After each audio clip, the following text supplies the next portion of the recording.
de muy alta precisión sobre los espectros de esto. Y se encontró que cuando la ecuación de Dirac te decía que deberías encontrar una línea aquí, la línea se encontraba un poquito más hacia allá.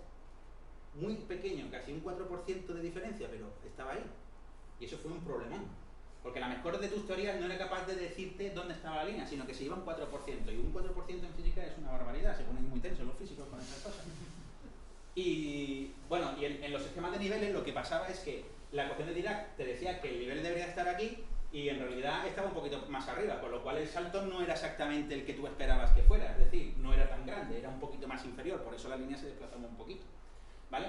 Y entonces, ¿quién lo solucionó? Pues lo solucionaron estos tres campeones, que es Richard Feynman, uno de los grandes iconos de la física, Schwinger, que es un gigante de la física muy mal conocido, no, la gente no lo conoce, pero es un campeón, y Tomonaga. Este señor tiene el mérito de haber hecho el estudio a la misma vez que estos dos en Japón, que fueron los que perdieron la guerra, y solo. Él no tenía acceso a los artículos ni al dinero que sí tenían los americanos para estudiar estas cosas. Y este señor pues tuvo el mérito de hacer esto. Los tres hicieron una película que no se parecían en nada. Sacaron tres teorías que funcionaban muy bien, daban predicciones experimentales que explicaban las cosas, pero tú cogías, esto no, ¿por qué tenemos tres teorías diferentes que dan los mismos resultados?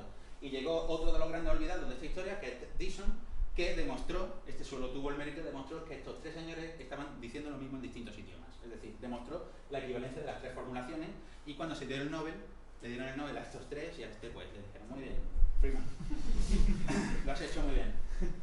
Gracias por venir. Tiene también muchos trabajos interesantes sobre el origen de la vida este señor. Pero a lo que venía es, este también se dio cuenta de que la única explicación y la única diferencia de por qué Dirac no podía predecir estos niveles de energía, estos cambios en los espectros, fue una cosa que estos sí consiguieron, y era que el electrón estaba viendo e interactuando con el vacío. Como hemos dicho al principio, el vacío tenía propiedades electromagnéticas, que eso nadie se lo esperaba nunca jamás, nadie había caído en ello. Pero en la teoría de estos tres señores, resultaba que el electrón, al estar alrededor del protón, empezaba a interaccionar y a intercambiar energía con el vacío, con lo cual tú esperabas que el electrón tuviera esta energía, pero el vacío le aportaba energía al electrón, con lo cual lo sube un poco de energía. Y esta contribución, solo se puede explicar con la teoría de estos tres señores como que el vacío le está cediendo energía al fotón, o sea, al electrón, lo cual es una bestialidad. Y aquí, ¿cómo entendemos a día de hoy las partículas, las interacciones, las desintegraciones nucleares y todo esto? Lo hacemos con una teoría que es la teoría cuántica de campos, que está basada en la teoría de esta del Feynman, Schwinger y Tomonaga, que lo que nos dice es que si tú tienes un campo, ¿y qué es un campo? Un campo es una distribución de una propiedad física en cada punto del espacio. Si nosotros estamos aquí ahora y pudiéramos poner un termómetro en cada punto de esta habitación y apuntáramos el punto 111, temperatura 23 grados, 112, 23,2, y hiciéramos un mapa de eso, lo que tendríamos es el campo de temperatura. Si pudiéramos medir la velocidad de todos los puntos del aire de esta habitación, tendríamos un campo de velocidades. Un campo eléctrico, por tanto, es asignar a cada punto del espacio un valor de campo del vector eléctrico. Pero cuando se introduce la mecánica cuántica para explicar los campos, la cosa se vuelve loca.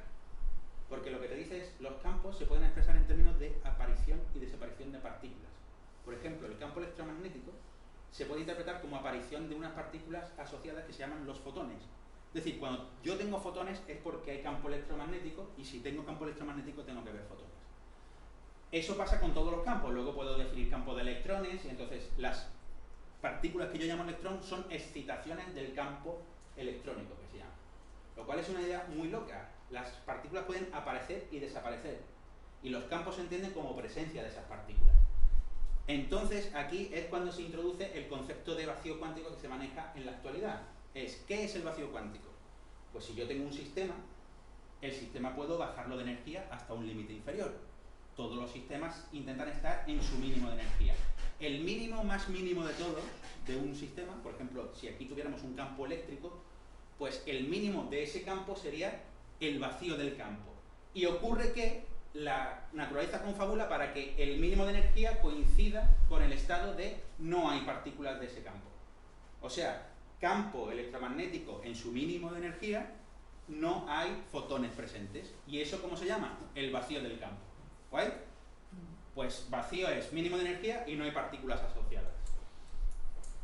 Y ahora, esto es una cosa interesante, porque todo el mundo sabe que toda causa tiene un efecto, ¿no? Si yo empujo esto, pues seguramente no lo tire, ¿no? Pero si tiro de la mesa, pues se mueve. ¿Y por qué se mueve?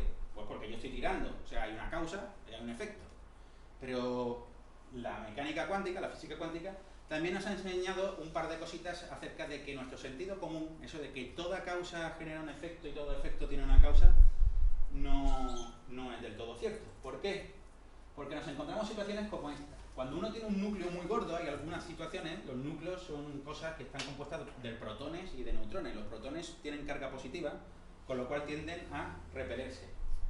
Pero, ¿por qué se quedan muchos protones en el núcleo? Pues porque hay otra interacción, que es la interacción fuerte, que es mucho más potente, que es capaz de unir a los protones. Pero si son muy gordos, estos núcleos, resulta que tienen mucha energía, intentan ir a su estado más estable, a su estado de mínima energía. Y una posible solución, ¿qué es? Pues si yo tengo muchos protones, resulta que se empiezan a atraer mucho y la interacción fuerte no puede retenerlos a todos. Una de las posibles soluciones, ¿cuál es? Pues escupe algunos protones, muchachos. Escupes protones, que es lo que se llama escupir dos protones junto a dos neutrones, es lo que se llama una partícula alfa, es la radiación alfa. Y nada, eso es un proceso que se da en la naturaleza. Y ahora resulta que empezamos a estudiar cómo se da ese proceso y encontramos esto, que dicen, vale, no tienen, ¿qué significa esto? Bueno, lo que significa es que tu núcleo completo está en un nivel de energía que como mucho está aquí. Esa es la energía que puede, como máximo está ahí. Esa es la energía máxima que puede tener ese sistema. Para que yo pueda escupir una partícula, para que el núcleo este pueda escupir una partícula, esa partícula de dos protones y dos neutrones, esa partícula alfa, tiene que tener una energía por lo menos superior a este pico. Y entonces tenemos un problema. Porque si la energía máxima disponible es aquí, y yo tengo que subir hasta aquí, no hay energía suficiente. Con lo cual ese proceso está prohibido. No puede pasar. ¿Pero qué pasa? Que sí pasa. ¿Y cómo pasa? Pues porque la mecánica cuántica te dice que no puede pasar, pero yo te digo que, a lo mejor, con suerte, con alguna probabilidad, la partícula desaparece de aquí, aparece aquí y se pira.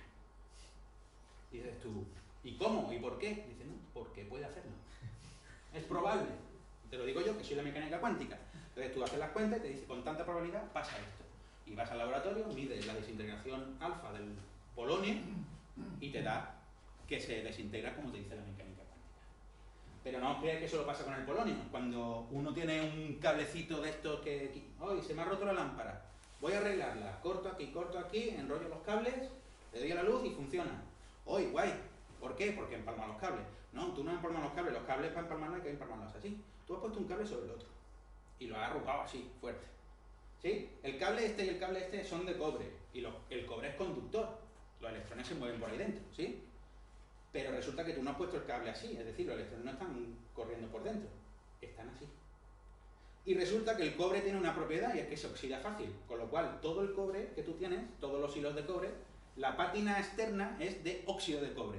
¿Qué pasa? Que es un aislante de los mejorcitos que se conocen, de hecho, no dejan pasar la electricidad.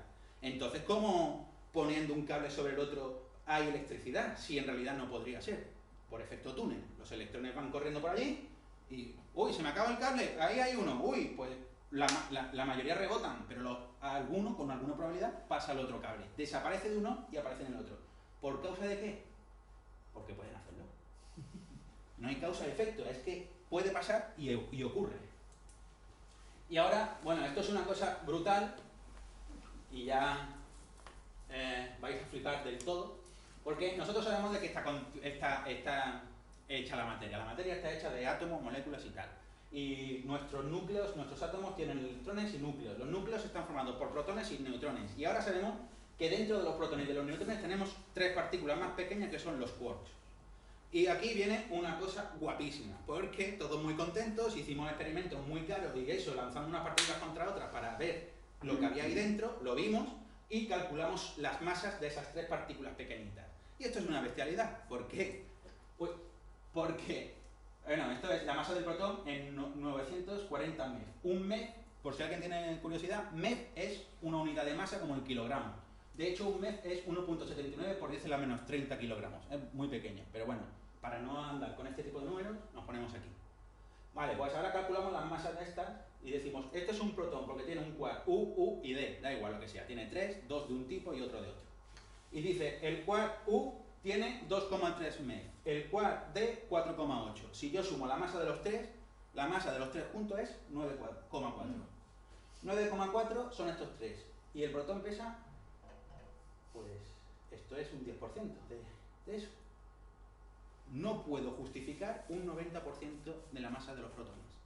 Si no puedo justificar un 90% de la masa de los protones, significa que nosotros que hemos hecho... A eso, un 1%. Un 1%. Eso, un 99%. No puedo justificar un 99% de la masa de los protones. Eso es una bestialidad, porque nosotros estamos hechos de átomos. Y los electrones pesan 2000 veces menos que el protón, con lo cual la masa de los electrones la despreciamos. Esencialmente, lo que nosotros pesamos es lo que pesan nuestros protones y nuestros neutrones. Nosotros solo podemos justificar un 1% de lo que pesamos. ¿A qué se debe el 99% restante? Pues que aquí dentro hay un campo que se llama el campo de la interacción fuerte, que es esta interacción que mantiene los quarks y los protones unidos dentro de los núcleos.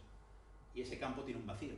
Pero los vacíos, resulta que la mecánica cuántica dice, ojo, el vacío es el estado de mínima energía, sí. Y es cierto que no tiene partículas, sí. Pero solo si tú no miras. Si tú lo miras, es el estado de mínima energía y no tiene partículas. Pero cuando tú no estás mirando, ahí empiezan a aparecer y a desaparecer cosas. Sí, sí, pero literalmente. Y muchas, en mucha cantidad. Y resulta que si están dentro de un protón, pasa lo siguiente. La animación la he puesto después. Bueno, ahora, esto es la prueba experimental de... Bueno, esto no... Es que lo había quitado, pero no soy más sincronizado porque lo he hecho en otro ordenador. Esto lo había quitado.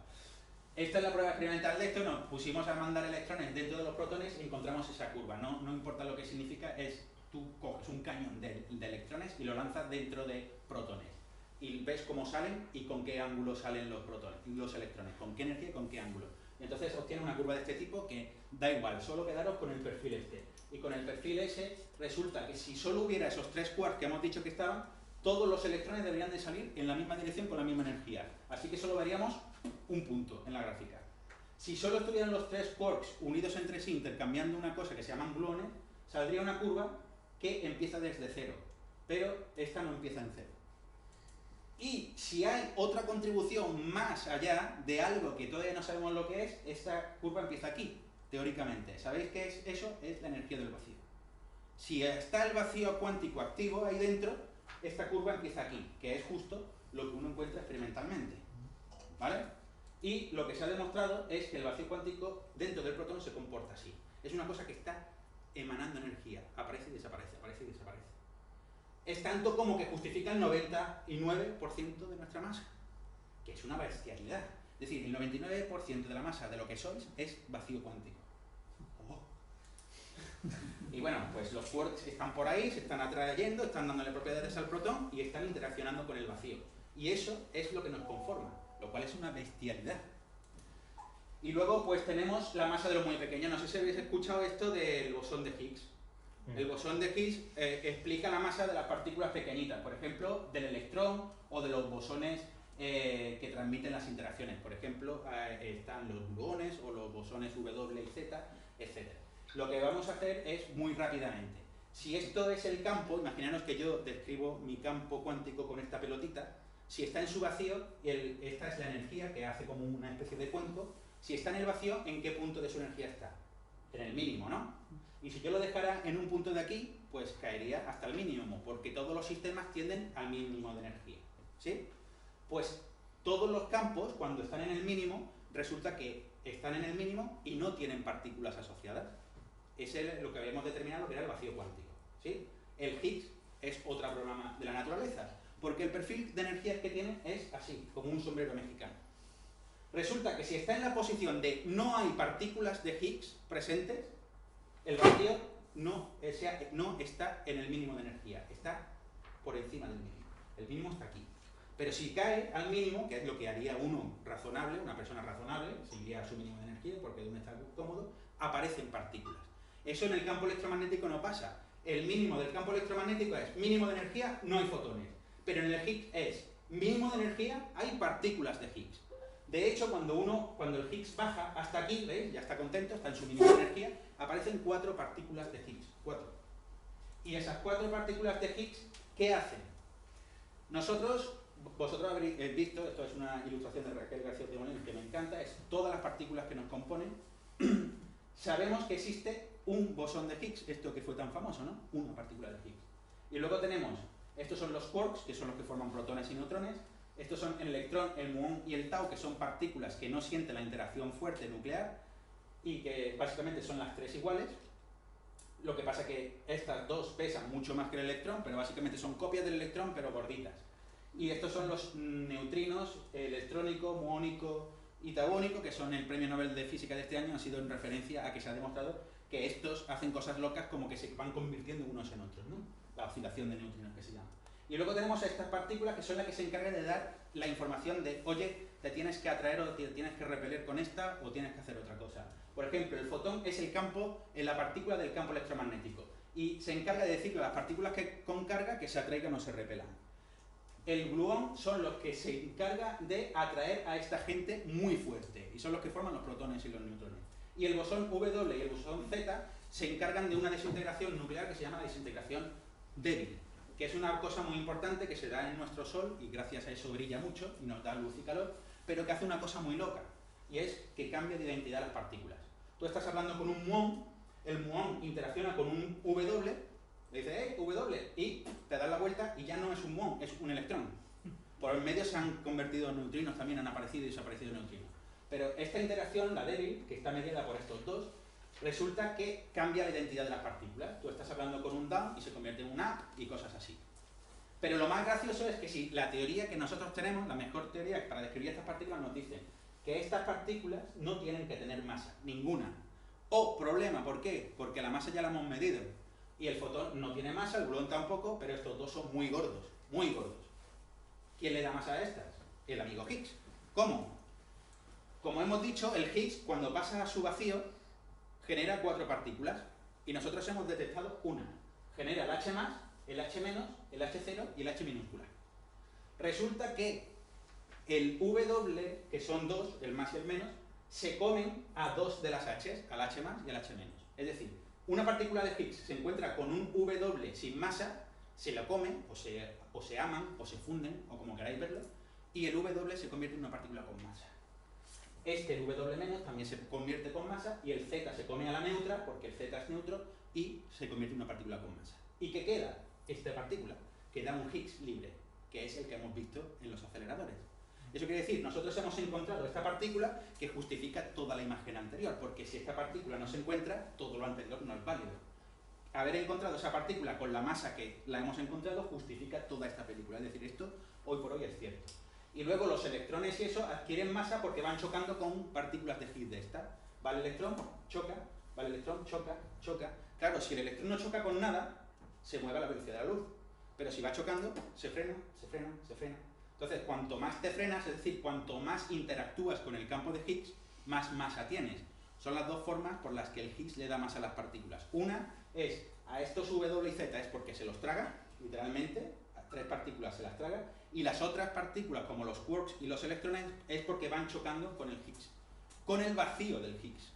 Porque recordemos que estas 4 partículas aparecen en el vacío del Higgs. Es decir, que el resto de masa que también nos hace a nosotros, también viene del vacío. Y ahora, ¿qué hora es? 8. No, soy 1. Pues me queda a la mitad. No, voy a terminar rápido. Pero esto es muy interesante. Es que esto es una cosa increíble. Voy a hablar de cómo surgen las interacciones, que es una cosa que la gente dice, hay 4 interacciones, la electromagnética, la débil, la fuerte y la gravitatoria. ¿Y eso de dónde sale? Pues lo primero que hay que hablar es de esta señora, porque los físicos y las físicas también hablan mucho de leyes de conservación, por ejemplo, la conservación de la energía. Eso de que la energía ni se crea ni se destruye. Pero lo que nos enseñó esta señora es que eso de la conservación de la energía, ¿de dónde sale? O la conservación del momento, o la conservación del momento angular, que es cuánto está girando un cuerpo, o qué masa, qué velocidad tiene, lo que se llama el momento lineal. Esta señora lo que nos explicó es lo siguiente. Si tú haces un experimento aquí, y tienes un péndulo y mides el periodo, pues te sale un periodo según la masa, la longitud del péndulo, etcétera, o lo que sea. Si repites el experimento mañana a las 3 de la mañana, o a las 5 de la tarde, o a las 8 de la mañana de pasado 3 días, tienes que obtener el mismo resultado con las mismas condiciones del experimento. Siempre, ¿no? En eso se basa la ciencia, en que se puede reproducir los experimentos independientemente de la hora a la que uno lo haga.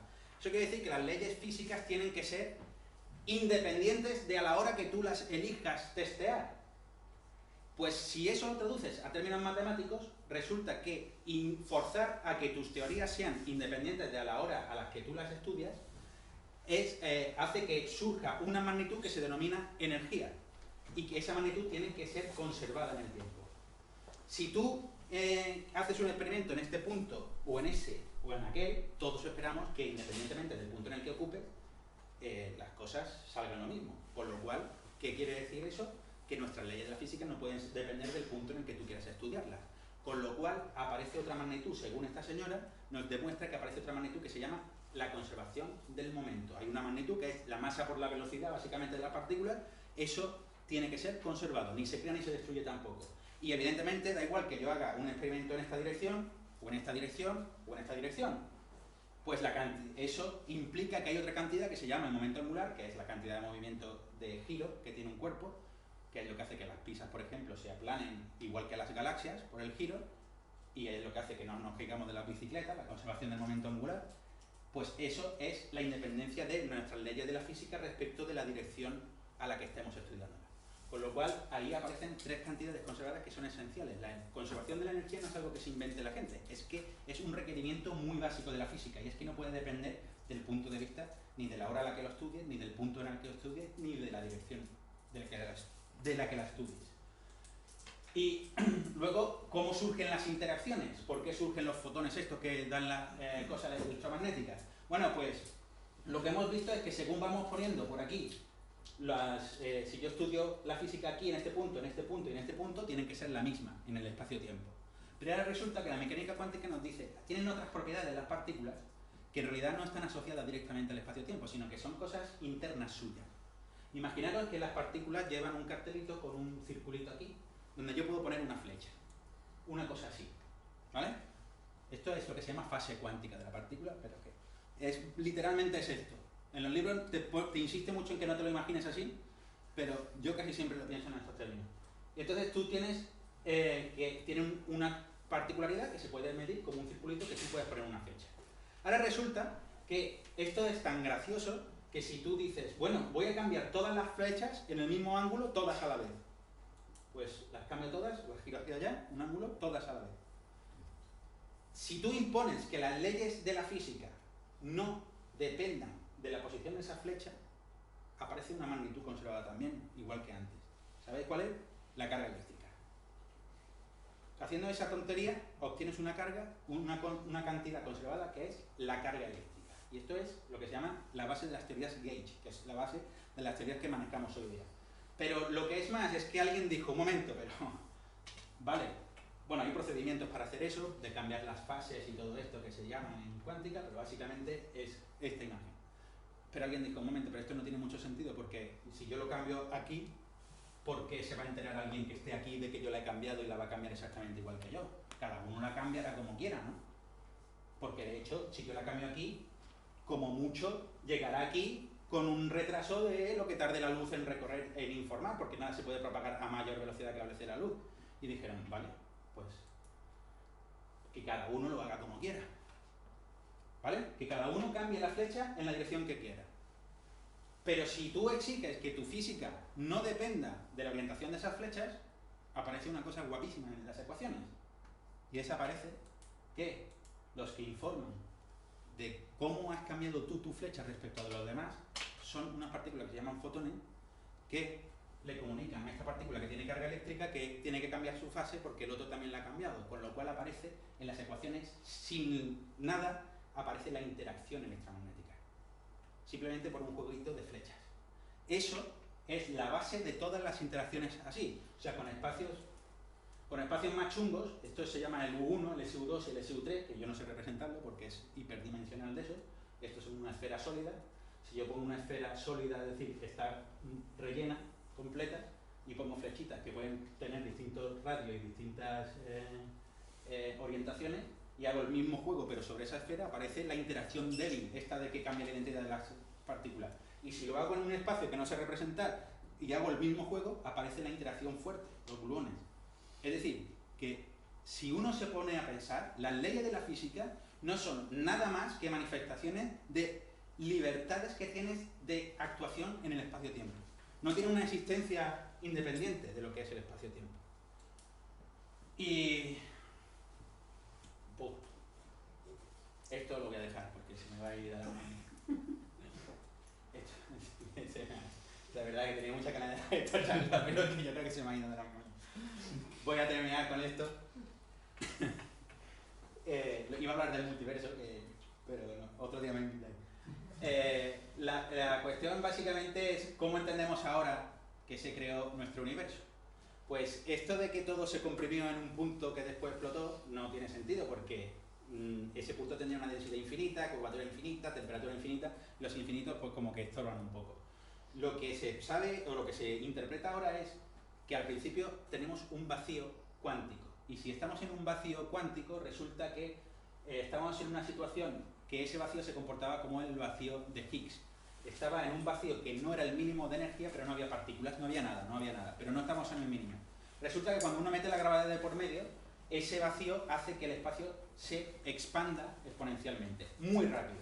Pero claro, eso empezará a caer por aquí, y al caer por aquí sigue expandiéndose, pero cuando llega al mínimo de verdad, ¿qué ocurre? Que la expansión se frena, eso se ve en las ecuaciones, la expansión se frena y ocurre una cosa interesante. Aquí no había partículas, pero no estábamos en el mínimo. Ahora cuando llego aquí, ¿qué pasa con la energía que yo tenía aquí arriba? ¿Dónde se ha convertido? Pues ¿sabéis en lo que se convierte? En todas las partículas que conocemos. Se crean las partículas con el sobrante de energía que tenían en el vacío inicial. Y eso es lo que da la teoría de la inflación, eso que habéis escuchado seguro, que el universo inicialmente pegó un explotido que se expandió brutalmente en un instante de tiempo muy corto.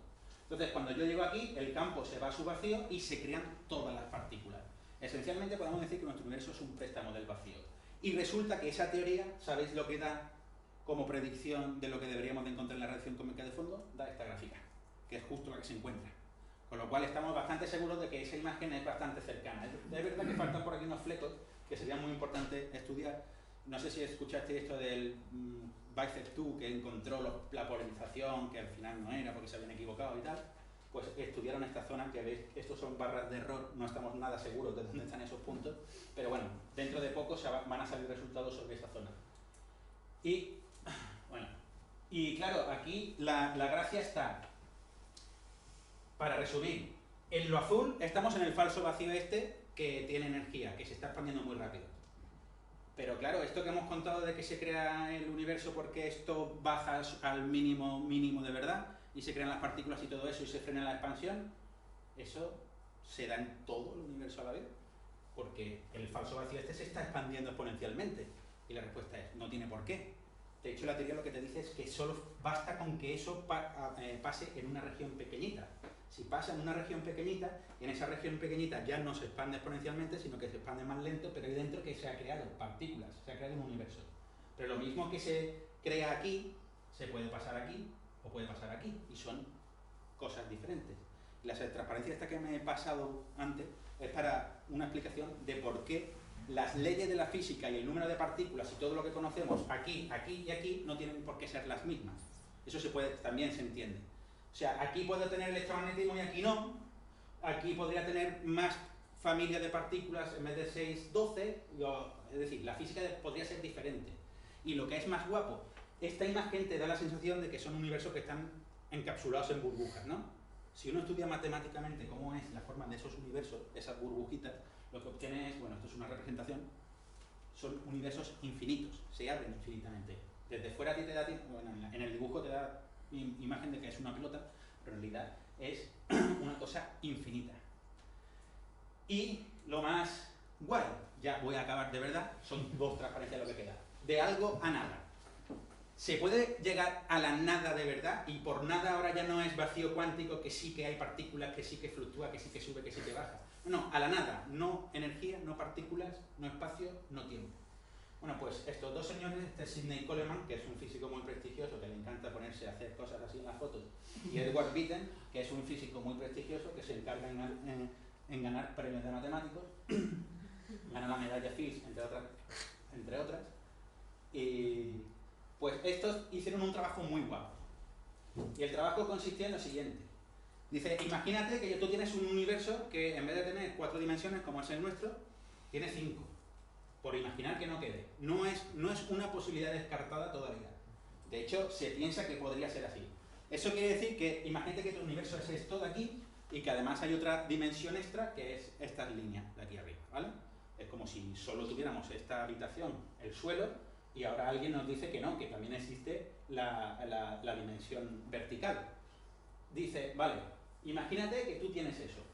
Nosotros, ¿por qué no vemos la quinta dimensión? ¿Por qué no podemos salir? Pues porque seguramente no cabemos, tiene que ser pequeñita. ¿Cuál es la solución? Pues que se enrolle y que sea minúscula, pero minúscula microscópica, que nuestras partículas no puedan verlas. Porque nosotros hemos hecho ya experimentos de muy alta energía que deberían de haber visto si esto no puede ser inferior al milímetro, la dimensión extra. Todavía no están descartadas, ¿eh? Y de hecho, si en el LHC se descubre algún agujero negro, será una demostración de que existe la quinta dimensión. Pero eso, si pasa, pues va a ser muy grande. Y ahora resulta que Witten demostró que, fijémonos en esta de aquí, nada prohíbe a que esa quinta dimensión que se ha enrollado se comprima espontáneamente y llegue a tener un radio cero en la quinta dimensión. Se comprime y ya está. Pues hay un punto donde no tenemos quinta dimensión. Todas aquí sí hay quinta dimensión y ahí no hay. Y decimos nosotros, vale, ¿qué más da? Si nosotros no vemos la quinta dimensión, ¿a nosotros qué más nos da? Bueno, hay un efecto en nuestras dimensiones. Y es que se crea una burbuja que empieza a expandirse a la velocidad de la luz, arrasándolo todo. Es decir, arrasándolo es que hace que desaparezca todo, va arrasando directamente. Y cuando tú estudias qué hay dentro de esa burbuja, ¿sabes qué hay? Nada, no hay espacio, no hay tiempo, no hay materia, no hay espacio, o sea, no hay ninguna descripción. Tu espacio-tiempo termina en la pared de la burbuja. Dentro no hay nada. O sea que sí que la física puede describir procesos, es verdad que son muy hipotéticos, donde partiendo de algo, de un universo, se pueda llegar a la nada. Y lo más guapo, de nada a algo. Este señor, que es Alexander Vilenkin, aparte de muchos otros, pero este es el que tiene el modelo más guapo, hizo este modelo con muchas fórmulas matemáticas, pero yo lo resumo así. Aquí tenemos nada. Nada es no espacio, no tiempo, no partículas, no nada. De repente esa nada, por un proceso de túnel cuántico, como el de la partícula alfa, es decir, sin ningún motivo, hace que aparezca un universo de De Sitter, que es algo que se está expandiendo aceleradamente, por un proceso inflacionario. Y de ahí es inmediato llegar a que se creen burbujas de universo por el proceso que hemos visto antes. Ese vacío decae en algunas regiones y se crea un universo. Este modelo, que aquí es un puff de la nada, está matemáticamente bien definido y es una pasada, porque de la nada más absoluta, no espacio, no tiempo, no nada, pasamos a un universo que se puede expandir y que puede dar lugar a un universo como el nuestro. Así que, muchísimas gracias y nada, perdón por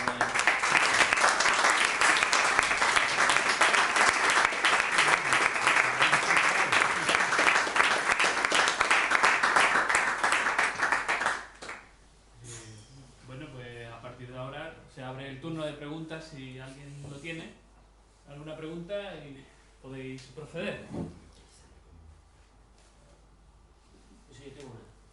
Has comentado que el 99% de la materia de la que estamos hechos es atribuible a la energía del vacío que tenemos dentro, ¿no? Sin embargo, a nivel gigascópico, ¿no? de galaxias y tal, se habla de la energía del vacío como algo repulsivo, no atractivo, ¿no? Que sería lo atribuible a un cuerpo humano, ¿no? Para entendernos todos. ¿Cómo se casa esa doble...? Bueno, eso es una gran pregunta. Eso es porque son diferentes vacíos y es por los perfiles de energía estos que he puesto ahí. Los vacíos estos que están dentro de tu protón o del mío, o que nos conforman, tienen perfiles de energía de estos de de cubo, tienen un mínimo. Y ahí, si tú calculas qué pasa con la gravedad en esos perfiles de energía, te sale que la gravedad de ese vacío es atractiva. Y el otro, el vacío del cosmológico, tiene un perfil de energía que tiene cúspides. Y entonces, si tiene cúspides y está en la cúspide, que es lo que se espera que esté, pues entonces cuando aplico la relatividad general y veo qué gravedad me sale con ese perfil de energía, me sale que es repulsivo. O sea que